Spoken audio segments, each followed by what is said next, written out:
আসসালামু আলাইকুম ভিউয়ার্স, আপনারা সবাই কেমন আছেন? অবশ্যই ভালো আছেন। আলহামদুলিল্লাহ আমিও ভালো আছি। আজকে আমি পারফেক্টভাবে দইয়ের একটা রেসিপি দেখাবো, মিষ্টি দই। দইটা দেখে বুঝতে পারছেন কতটা পারফেক্ট হয়েছে। এটা আমি আড়ং দুধ নিয়ে নিয়েছি, প্যাকেটের দুধ। আপনারা চাইলে গরুর দুধ দিয়েও করে নিতে পারেন।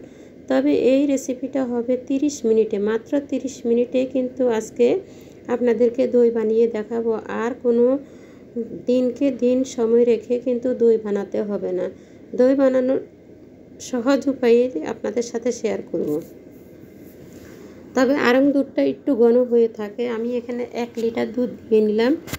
দুধগুলা নিয়ে এর সাথে এখন আমি যে দইয়ের বীজ লাগবে সেই দইয়ের বীজটা কিন্তু একটা চাকনিতে সেকে রেখে দিচ্ছি, মানে চাকনিতে রেখে দিচ্ছি এটা যাতে পানিগুলা ঝরিয়ে যায়। এখন দুধগুলা চুলায় বসিয়ে দিলাম, অনবরত নাড়াচাড়া করে। দুধগুলা বেশি একটা জাল করব না, অল্প জালে কিন্তু আমি আজকে দুধগুলা বানাবো। শুধুমাত্র বলক তুলে নিচ্ছি। বলক তুলে নেওয়ার পরে কিন্তু দুধ দেখে বুঝতে পারছেন, বলক তুলে নামিয়ে নিলাম।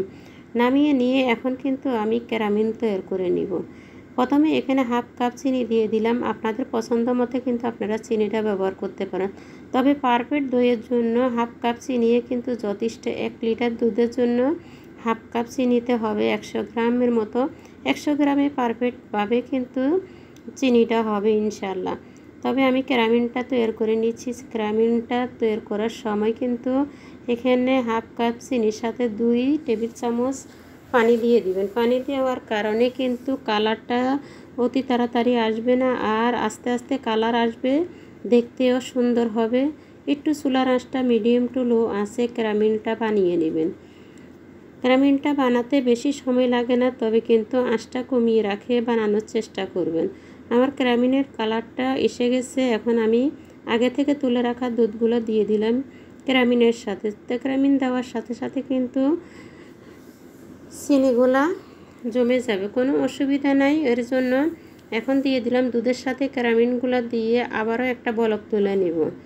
বলক তুলে চুলা থেকে নামিয়ে নেব। দইয়ের বীজটা কিন্তু এক সাইডে রেখে দিয়েছি। এখন দুধগুলোকে ঠান্ডা করে নেব।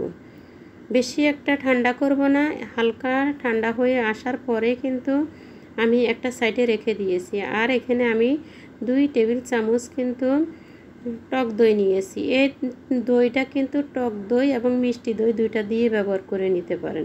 তবে আমি কিন্তু টক দই দিয়ে বানিয়ে নিয়েছি। একটা হ্যান্ড উইচ দিয়ে এটাকে এমনভাবে পেটাতে হবে, এটা কিন্তু একবারে ক্রিমি ক্রিমি ভাব হয়ে যাবে।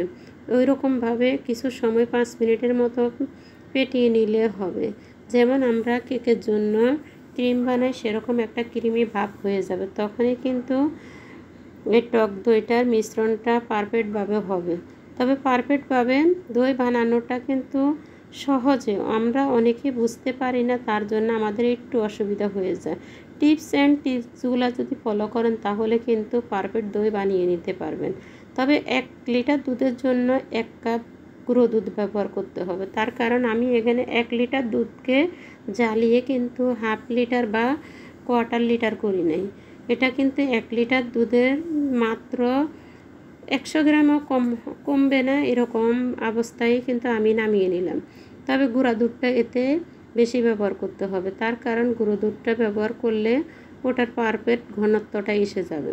এখন কিছু দুধের মিশ্রণ, ক্যারামেল দুধের মিশ্রণ নিয়ে টক দইয়ের বীজের সাথে মিশিয়ে দিচ্ছি। এটা ভালো করে মেশাতে হবে যাতে কোনো প্রকার এখানে দানাদার না থাকে, ওইভাবে কিন্তু মিশিয়ে নিতে হবে। কিভাবে মিশাচ্ছি এটা একটু ফলো করলে বুঝতে পারবেন। আর আমার চ্যানেলে যদি নতুন হয়ে থাকেন অবশ্যই একটা সাবস্ক্রাইব করে নেবেন, পাশে থাকা বেল আইকনটি অল ক্লিক করে রাখবেন। আমার নিত্য নতুন ভিডিও দেওয়ার সাথে সাথে অল নোটিফিকেশন পেয়ে যাবেন। আর ভিডিওটা ভালো লাগলে আপনাদের ফ্যামিলি ফ্রেন্ডসদের সাথে ভিডিওটা শেয়ার করে রাখবেন। আমি কতক্ষণ সময় কিন্তু দুধের মাধ্যমে আঙুলটা চুবিয়ে রাখলাম বুঝতে পারলেন। হালকা কুসুম গরম পানি যাকে বলে সেইভাবে কিন্তু কুসুম কুসুম অবস্থায় কিন্তু বীজের মিশ্রণটা কিন্তু মিশাতে হবে। মিশানোর পরে কিন্তু এটাকে ভালো করে পেটাতে হবে, এমনভাবে পেটাতে হবে যাতে এটার ভিতরে যে দইয়ের বীজটা যাতে একবারে মিশে যায়, মিশে একাকার হয়ে যাবে দুইটা একাত্রে। বোঝাই যাবে না কিন্তু এটা থেকে দইয়ের মিশ্রণ দিয়েছেন কিনা, সেভাবে কিন্তু পেটিয়ে নিতে হবে। দেখুন কোনো প্রকার এটাতে কোনো দানাদার বা লাঞ্চ নেই, এভাবে কিন্তু ফেটিয়ে নিতে হবে। যাক, আজকে দইটা আমি বানাবো কিন্তু একটা স্টিলের পাত্রে, আর ছোটো ছোটো দুটা দইয়ের বাটি নিয়ে নিলাম। এটা আগের থেকে আমার ঘরে ছিল, সেই বাটিগুলো নিয়ে নিলাম। আমার বাচ্চা বলে আমার জন্য দইয়ের বাটিতে কিন্তু দই বসাও। যাক, আমি প্রথমে ছেলের জন্যই রেডি করে নিচ্ছি, তারপরে আপনাদেরকে বড় পাত্রে এবং স্টিলের পাত্রে কিন্তু আজকেরটা দইটা বসাবো। সম্পূর্ণ কিন্তু আনকমন এই রেসিপিটা, একটু ফলো করবেন, ইনশাল্লাহ আপনাদের দইও পারফেক্ট হবে। দেখুন কত বড় স্টিলের একটা কন্টেনার নিয়ে নিলাম বা বাটি নিয়ে নিলাম। বাটিতে আমি পুরো দুধটাই ঢেলে দিলাম। এখানে 1 লিটার দুধ পুরোপুরি আছে, 1 লিটারের থেকে একটু বেশি হবে, কম হবে না। চুলায় বসিয়ে দিলাম পানিগুলো ফুটে আসার পরে চুলার আঁচটা একেবারে নিভু করে দিয়েছি। পানিটা বলক উঠতে হবে না, শুধুমাত্র পানিটা গরম থাকার মতো করে চুলাটা ডিম করে রেখে দিব। এটা কিন্তু 30 মিনিটের মধ্যে কিন্তু দইটা হয়ে যাবে, এর বেশি সময় লাগবে না। আর দেখুন আমি আঁচটা দেখিয়ে দিচ্ছি কিভাবে চুলার আঁচটা রেখেছি। আর ফ্রাই প্যানের যে ছিদ্রটা ছিল সেই ছিদ্রটা কিন্তু বন্ধ করে দিয়েছি। আমার 30 মিনিট না, এখানে আমার একটু বেশি সময় লেগেছে। আমি 1 লিটার দুধ মোটা পাত্রে বসিয়েছি, তার জন্য 40 মিনিটের মতো লেগেছে। আপনাদের সময় একটু বাড়িয়ে কমিয়ে লাগতে পারে, তার জন্য কোনো অসুবিধা নেই। যখন কাটি দিয়ে একটা দেখবেন একটু যদি কোনো প্রকার কিছু উঠে আসে, মানে দুধের মিশ্রণ উঠে আসে, তাহলে আরও কিছু সময় বাড়িয়ে নেবেন। আমি এই 3 ঘন্টা পরে নর্মাল ফ্রিজে কিন্তু থেকে দইটা নামিয়ে আনলাম।